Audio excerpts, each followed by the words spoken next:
Something is seriously off right now because Ariana Grande's family is allegedly panicking over how locked in she suddenly is with Cynthia Erivo. And the crazy part, they don't think this is a cute friendship or a press tour bond or Hollywood being weird again. They think Cynthia has this emotional grip on Ariana that's so intense, so isolating and so unlike her that it's starting to feel like Ariana's under some kind of spell. And you've seen how these two act around each other. I don't even need to remind you. And honestly, once you start lining up the moments, it's hard to blame her family for freaking out. You ever look at someone you care about and instantly feel that something's off? That's the energy here. Ariana looks drained, thin to the point where it's uncomfortable, disconnected in a way that's nothing like who she was even a few years ago. Compare her 2020 interviews to now. It's literally two different people. She used to be bright, full-faced, playful.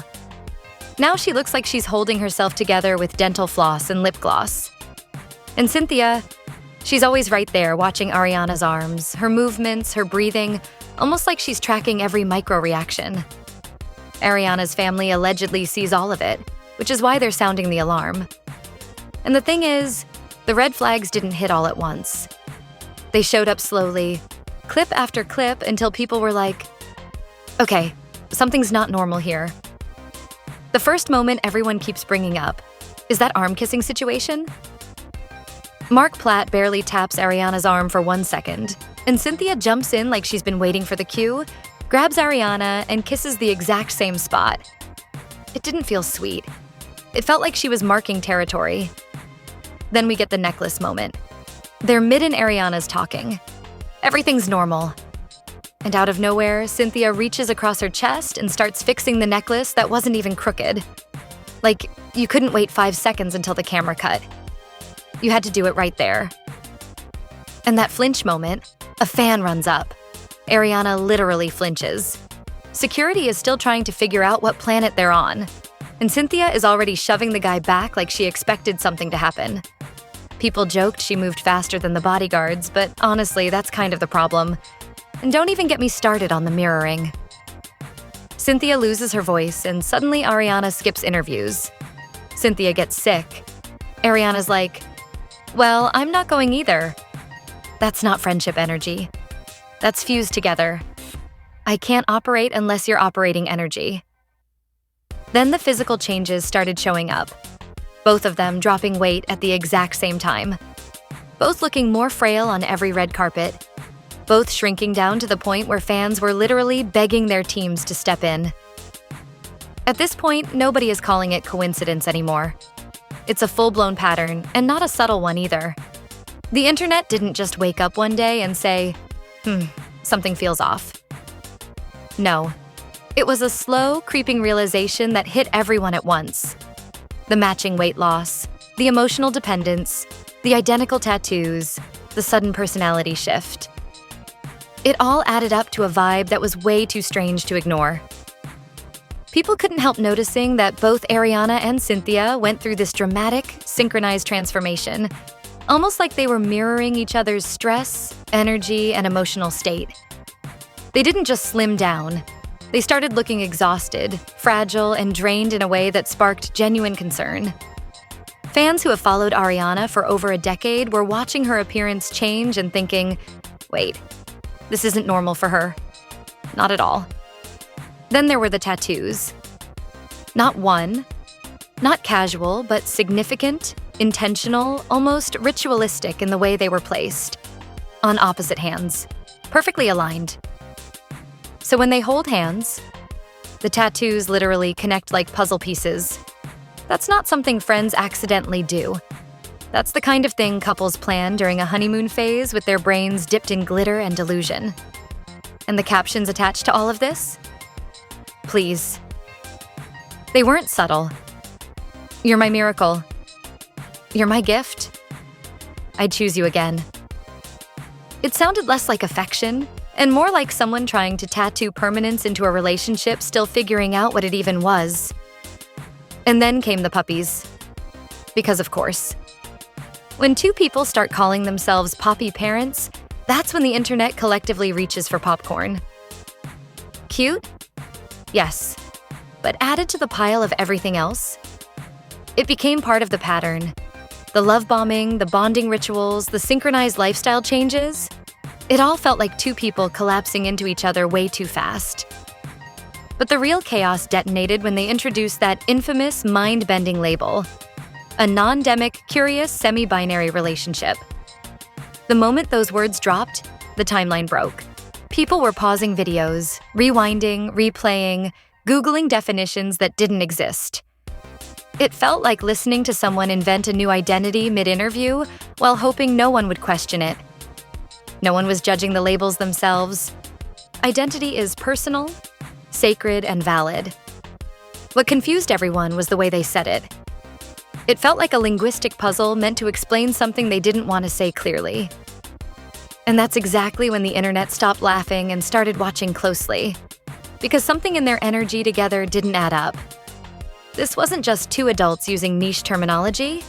It was two people whose dynamic looked uneven. Clips started circulating. Interviews, behind-the-scenes footage, red carpet moments. And in every single one, Ariana's energy shifted drastically whenever Cynthia was in frame. Her voice got smaller. Her shoulders curled. Her laugh became careful, almost hesitant. She watched Cynthia's reactions like a student looking at a teacher to see if they answered correctly. Even strangers on TikTok were saying, "Why does Ariana look like she's waiting for permission to breathe?" You look at the footage, and the pattern is undeniable. Ariana doesn't reach for a drink, adjust her hair, or answer a question without Cynthia clocking it. You can see it in the micro-expressions. Ariana's glance to the side, Cynthia's subtle nod, Ariana's delayed response. And then the anticipatory hovering.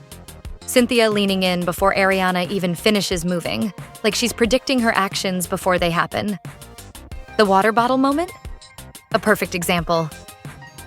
Ariana barely struggles with the cap for half a second, and Cynthia swoops in like Ariana has lost all physical strength.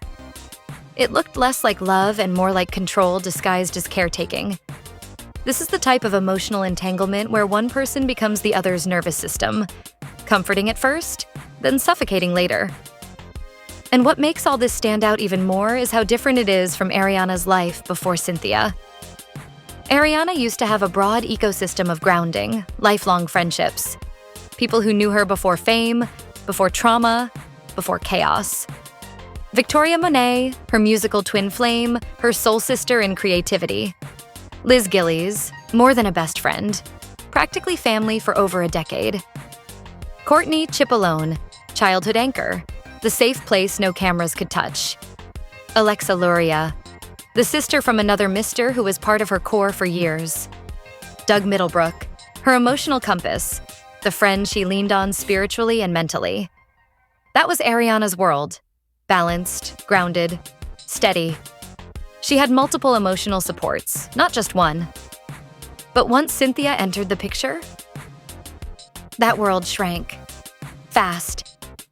Interviews started showing Ariana tucked into Cynthia's orbit like she was afraid to take up space. Fans who watched her grow from Nickelodeon star to global icon suddenly saw her acting small again, almost childlike in Cynthia's presence. And then came the most unsettling part. Ariana defending Cynthia with a level of devotion that felt excessive. She kept repeating things like, "She makes me feel safe. We were meant to be in each other's lives. She takes care of me every day." To the untrained ear, those sound romantic. But anyone familiar with attachment psychology knows this is the language of someone who's spiraling into emotional dependence. Someone who mistakes intensity for love. Someone who hasn't realized their safe place is slowly becoming the only place they're allowed to exist. Because here's the truth no one wants to admit. When you rely too heavily on one person, your brain rewires itself. It links safety to them. And even if they're the reason your world is shrinking, you cling tighter. It's a survival instinct, not a choice.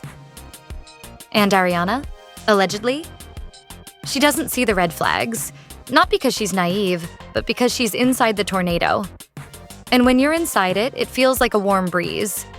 Meanwhile, her family, the people who actually know her, are panicking. Insiders claim they feel like Cynthia's influence has gone from supportive to invasive. Not magical, not supernatural, but the kind of emotional hold that slowly replaces everyone else in your life until you wake up one day and realize you have no circle left except the person standing beside you. So now everything comes down to one terrifying question. Does Ariana see what's happening?